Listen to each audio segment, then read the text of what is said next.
Halo teman-teman, apa kabar teman-teman? Semoga sehat-sehat ya. Teman-teman, sekarang malam nih, kurang lebih jam setengah 10 malam saya buat video ini ya. Tanggal 3 Maret 2025. Jadi KPK baru saja press conference ya, mengumumkan bahwa telah menetapkan 5 tersangka dugaan korupsi LPEI ya, Lembaga Pembiayaan Ekspor Indonesia, teman-teman. Jadi potensi kerugian negara 11,7 triliun.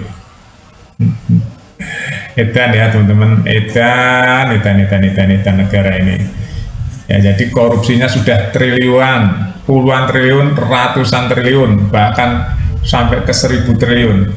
Wow, negara penuh dengan koruptor.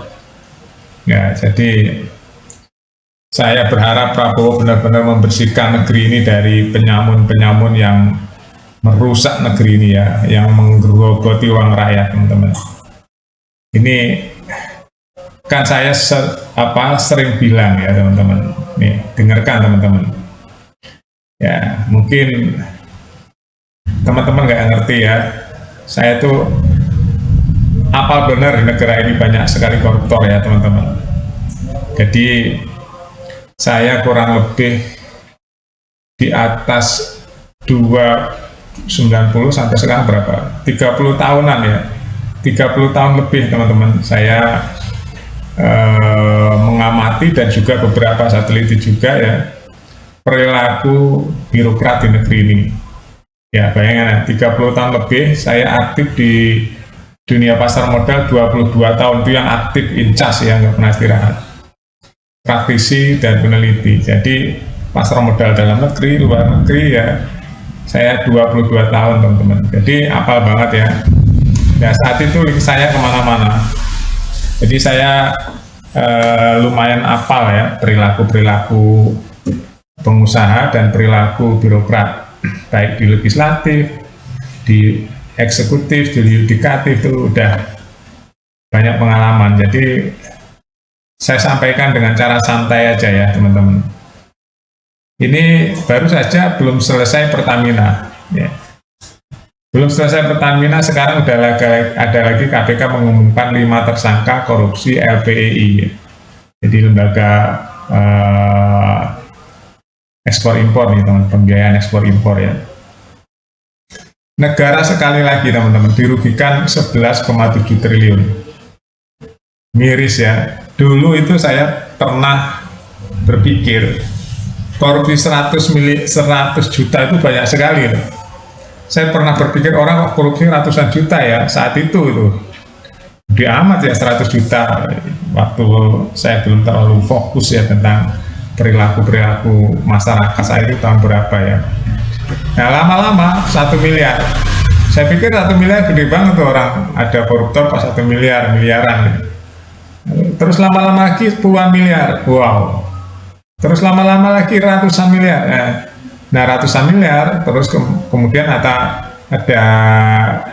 korupsi, saya pernah dengar tuh ya tahun berapa itu ya, sampai ke ratusan miliar. Nah ratusan miliar, terus semakin kesini sampai ke pecahan triliun. Dulu yang sempat viral itu ya waktu ada Edi Tansil ya yang kabur itu teman-teman, 1,3 triliun itu heboh banget dulu, bisa kabur ya, bayangin aja.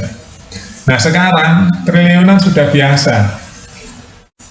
Jadi koruptor sekarang udah nilainya triliunan teman, bukan hanya 1 triliun, puluhan triliun, bahkan sampai ratusan triliun dan hingga ribuan triliun.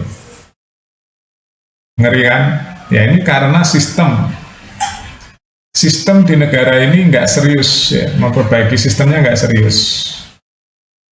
Jadi di banyak bidang ya banyak mafianya, banyak koruptornya di segala bidang di negeri ini. Makanya Presiden Prabowo itu menginginkan, saya yakin negeri ini bersih. Makanya mulai sekarang ya, setelah 100 hari dites, sekarang mulai dibersihkan di semua institusi sama Presiden Prabowo ya. Semoga konsisten ya teman-teman, itu yang pertama. Yang kedua teman-teman, sebagai orang yang benar-benar muak sebenarnya dengan keadaan sistem di negeri ini kok serba korup ya, sistemnya serba korup, manusianya mental korup. Ini sebagai ironik ya, atau istilahnya paradok ya, paradok negeri ini ya teman, atau ironik negeri ini ya teman-teman. Nah, negeri beragama tapi koruptornya kok banyak sekali ya.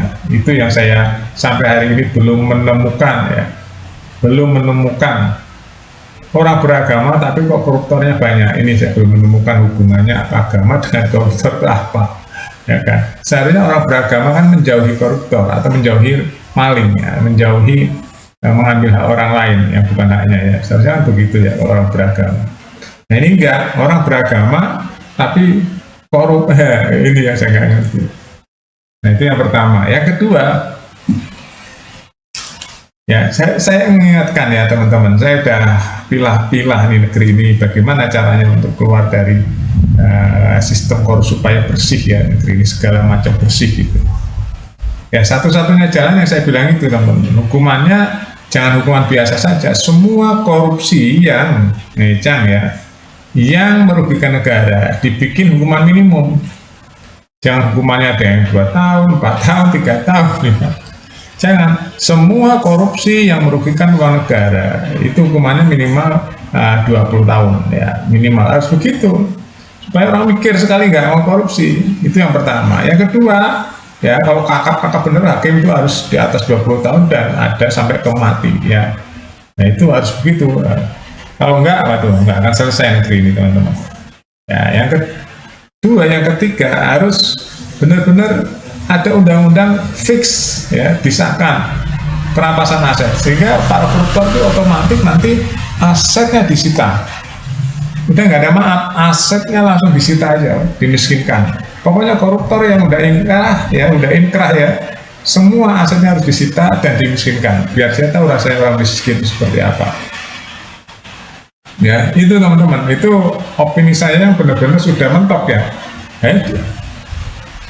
Para koruptor itu ya teman-teman, kalau dikasih hati, dikasih kelonggaran dikit ya udah membabi buta ya, merajalela. Dia selalu mencari modus-modus buat ngambil uang rakyat karena memang mentalnya mental begitu ya, mentalnya mental korup ya. Kalau nggak begitu nggak selesai di negeri ini.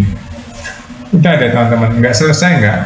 Kenapa? Karena agama aja nggak mempan ya, beragama tapi korupsi. Lihat aja orang yang korupsi itu kan kebanyakan gayanya gaya beragama, gayanya gaya beragama. Bahkan keluarganya pun semua ditutupi korupsi itu dengan gaya-gaya beragama. Kalau sudah ditangkap ada yang pakai jilbab kalau cewek, kalau cowok ya pakai kopiah gitu ya. Jadi pemimpin yang tertinggi harus jelas maunya negara ini bersih atau enggak. Kalau mau bersih ya bersih ya, kayak Prabowo nih sekarang menginginkan Indonesia bersih, harus konsisten, jangan sampai masuk angin, konsisten, sikat tanpa pandang bulu supaya yang bawah juga takut gitu. Kalau yang atas ngasih contoh korup ya bawah juga akan korup teman-teman ya. Seperti itu dari kepala ya, kepalanya dulu.